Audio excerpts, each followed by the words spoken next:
Every Saturday, I'd come here and I'd see a lot of the same faces. We'd stop, catch up, talk about motorcycles. Then one weekend, one of those faces was gone. And after a while, I realized he wasn't the only one. I almost became one of those riders.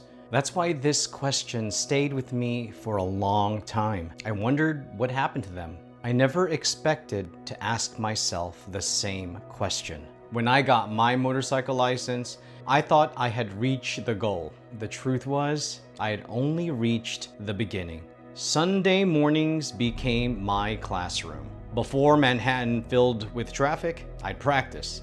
One ride at a time, one red light at a time, one small victory at a time. Eventually, riding stopped feeling unfamiliar. I thought the difficult part was behind me. It wasn't. My first motorcycle was a 2017 Ducati Scrambler Cafe Racer.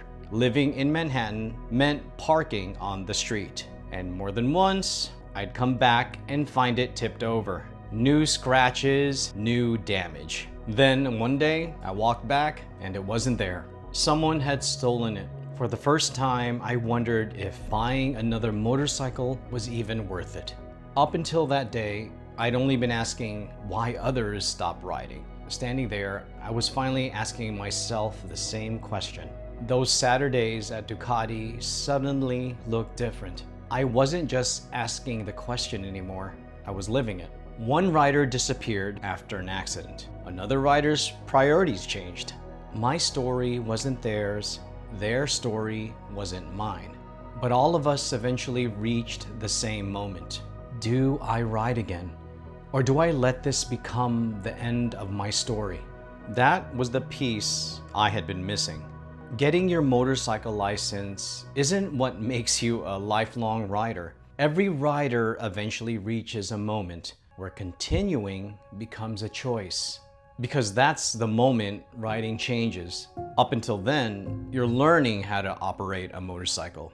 After that, you're deciding whether motorcycles will become part of your life. The first setback doesn't tell you to stop. It asks whether you'll continue. And nobody taught me that. They taught me how to brake, how to shift, how to corner. Every one of those lessons mattered, but none of them answered the question every rider eventually faces.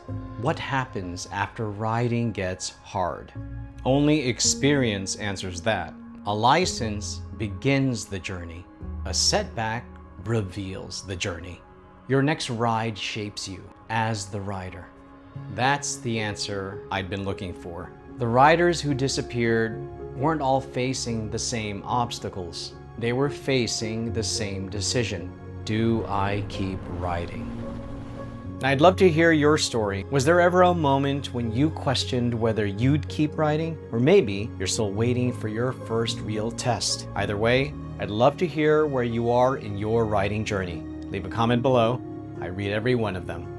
Now, if these documentaries have helped you become a better rider and you'd like to help me keep making them, there's a Buy Me a Coffee link in the description. Every bit of support helps me continue creating stories that help other riders. I still think about those riders sometimes, not because they disappeared, but because I wonder where life took them. And I hope that somewhere along the way, they found their way back. Maybe not to this dealership, maybe not even to this city, but back to the feeling that made them want to ride in the first place. Because starting your journey is something to be proud of, but finding the courage to continue it, that's what makes you a rider. If you enjoyed this story, I picked another video I think you'll enjoy. I hope you stick around to watch the next one. Thanks again, everyone, and I'll see ya.